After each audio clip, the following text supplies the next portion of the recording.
श्री कृष्ण महाभारत के युद्ध में जब अर्जुन के सारथी बन करके उस युद्ध मैदान में जा रहे थे, उस कुरुक्षेत्र में युद्ध मैदान को बनाने के लिए, वहाँ सड़कें निकालने के लिए, उस बड़े मैदान को बनाने के लिए हाथियों को लगाया गया था कि वो पेड़ों को उखाड़ करके एक तरफ कर दें ताकि वहाँ खुला मैदान हो जाए और आवागमन के साधन जाने के लिए सड़कें बन जाए। उस व्यवस्था के लिए हाथियों को लगाया गया। हाथी जो है वो जहाँ तहाँ सारे पेड़ों को उखाड़ करके फेंक रहे थे। जब श्री कृष्ण और अर्जुन का रथ वहाँ से निकल रहा था तो वहाँ श्री कृष्ण के पास एक गौरैया आती है। गौरैया एक छोटी चिड़िया होती है। वो आती है और श्री कृष्ण से अनुनय विनय करती है कि हे भगवान, आप युद्ध करने जा रहे हो, लेकिन आपके हाथी ने पेड़ उखाड़ करके फेंक दिया और मेरा घोंसला तोड़ दिया। उसमें मेरे 4 नन्हे नन्हे बच्चे हैं, वो उड़ने की स्थिति में नहीं है और इस युद्ध क्षेत्र में मैं उन्हें लेकर के कहाँ जाऊं? आप ही न्याय करो। अर्जुन श्री कृष्ण से युद्ध स्थल बता रहे थे। वो अनभिज्ञ थे कि गौरैया श्री कृष्ण से बात कर रही है। वो अपने युद्ध स्थल की सारी व्यूह रचना और युद्ध मैदान को बात बता रहे थे अर्जुन, और श्री कृष्ण उस गौरैया की बात सुन रहे थे। वो गौरैया को कहते हैं, वो जो नियति में लिखा है वो होगा। तो गौरैया कहती है कि मेरी ऐसी नियति क्यों कि मेरे बच्चे और हम कुचल करके इस युद्ध मैदान में मारे जाएं। हमारा तो युद्ध भी नहीं है, हमारा कोई कसूर भी नहीं है और इस युद्ध से हमारा कोई लेना देना भी नहीं है। तब श्री कृष्ण अर्जुन से उनके तीर बाण मांगते हैं।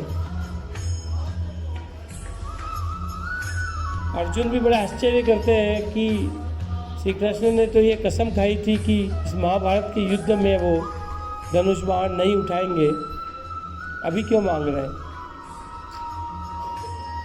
अर्जुन संकोच में ही सही अपना धनुष और बाण श्री कृष्ण को सौंपते हैं। श्री कृष्ण अर्जुन के उस गांडीव पे निशाना साधते हैं और तीर चढ़ाते हैं और तीर छोड़ देते हैं। तीर जाकर के वह एक मदमस्त हाथी जा रहा था, उस हाथी के घंटी पे लगता है और घंटी टूट करके गिर जाती है। अर्जुन श्री कृष्ण से कहते हैं कि हे श्री कृष्ण, यदि इस हाथी को ही मारना था तो आप मुझे कहते, मैं एक तीर से ही मार देता। आपका निशाना चूक गया, हाथी को तो कुछ हुआ नहीं, तो लाओ मैं मार देता हूँ हाथी को।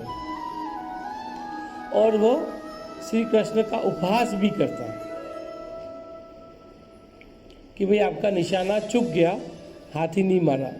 तो श्री कृष्ण कहते हैं कि मेरा मंतव्य हाथी को मारने का नहीं था, मैंने जो करना था वो हो गया। उसके बाद वो रथ आगे चला जाता है। 18 दिन का महाभारत का युद्ध होता है। युद्ध समाप्ति के पश्चात जब वो वापस रथ लेकर के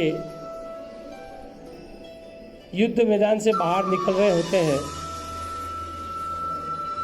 तो जिस स्थान पर उन्होंने हाथी को तीर मारा था उसी स्थान पर आकर के वो रथ रोक देते हैं और अर्जुन को कहते हैं कि प्रिय अर्जुन, उस दिन मैंने तीर चलाया था, वो उस हाथी के घंटी को लगा था वो घंटी यहाँ पड़ी है, तुम जा करके उसको उठाओ। उस दिन मैंने तीर क्यों चलाया था उसका उत्तर उसमें मिल जाएगा। अर्जुन रथ से उतरते हैं,